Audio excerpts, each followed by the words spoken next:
Bonjour à toutes et tous, dans ce nouveau tuto, je vous propose de découvrir le vocodeur disponible dans le bundle Logic Pro 10. Alors j'ai toujours lu certains commentaires sur la toile disant qu'il n'y avait pas de vocodeur dans Logic. Mais bien sûr que oui, il y en a un. Il ne manque d'ailleurs rien dans notre logiciel préféré. Mais c'est sûrement parce que beaucoup s'attendent à un plugin audio alors qu'en fait, Apple nous propose un instrument virtuel à part entière pour faire le job. Pour le trouver, il suffira de créer une piste instrument comme c'est le cas ici, et dans un insert, d'insérer le plugin Evoke 20. D'ailleurs, le Polysynth, qui est appelé ainsi, mais d'ailleurs, vous voyez entre parenthèses que la notation vocoder synth est bien spécifiée, donc vous ne pourrez pas faire d'erreur. Reste que pour parvenir à nos fins, il va falloir respecter, entre guillemets, un certain processus qui pourrait sembler un peu complexe pour les plus novices.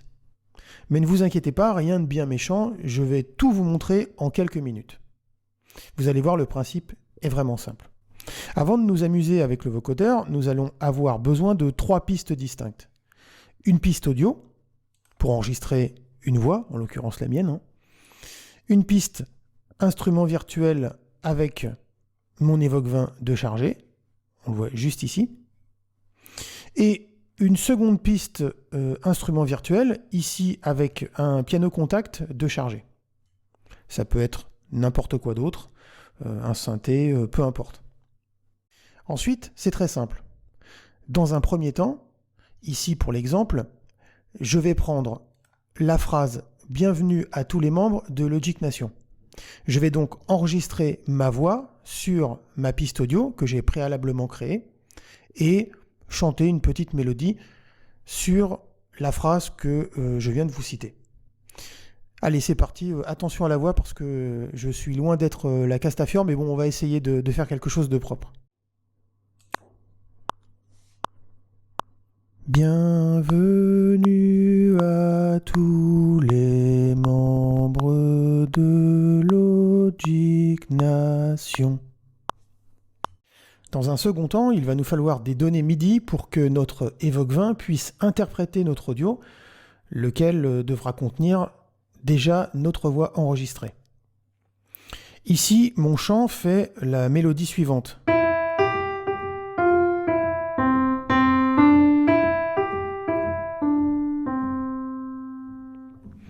Ce qu'on va faire, c'est qu'on va harmoniser cette petite ligne mélodique pour faire un exemple un peu plus probant. Donc, on va essayer de faire quelque chose de propre.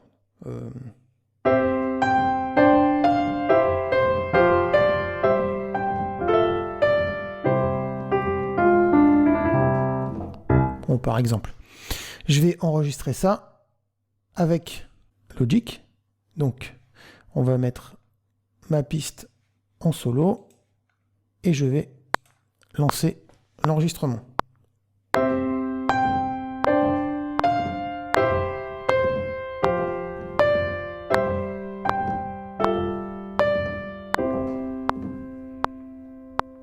Maintenant que j'ai ma piste audio avec ma voix, ma piste MIDI avec mes données MIDI, il suffit tout simplement de copier ces données MIDI. Alors ici, ce que je vais faire, c'est que je vais tout simplement déplacer ma région sur ma piste instrument virtuel où se trouve chargé mon Evoke 20.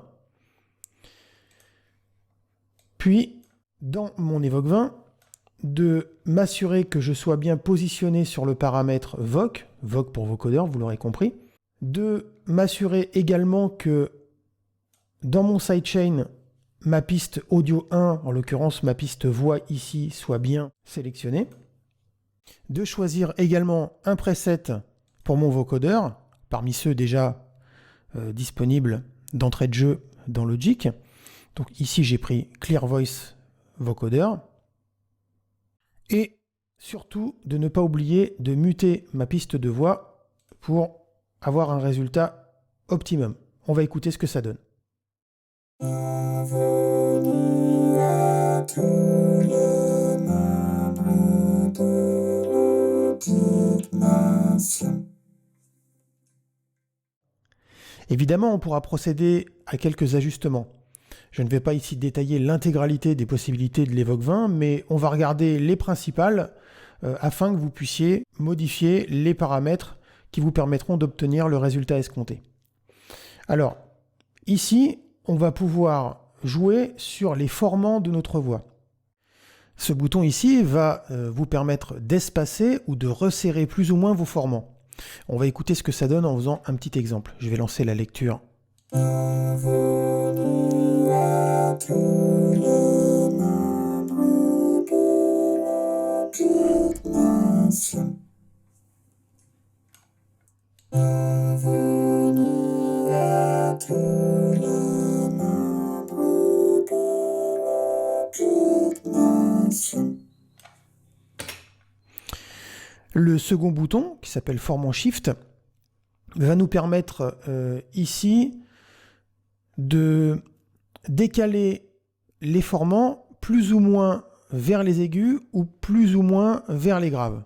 Alors, toujours pareil, on va écouter ce que ça donne pour se faire une petite idée.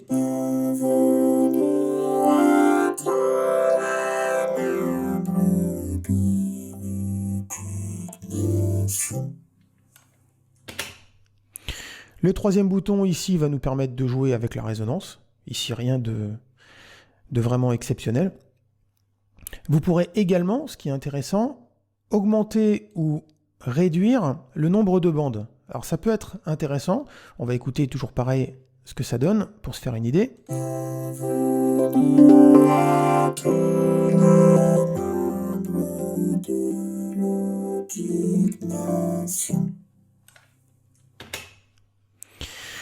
L'Evoque 20 propose également plusieurs modes pour son vocodeur. Donc vous aurez le choix entre Off, Noise, Noise plus Synth et Blend. Personnellement, je reste toujours sur le mode Blend, qui va vous permettre d'ailleurs d'obtenir un mélange toujours réussi des voyelles et consonances que vous pourrez ajuster juste ici, via ces deux boutons. Voilà pour ce petit tour d'horizon rapide concernant le vocodeur de Logic Pro 10. J'espère que ce tuto vous aura plu et je vous dis à très bientôt pour un nouveau tuto.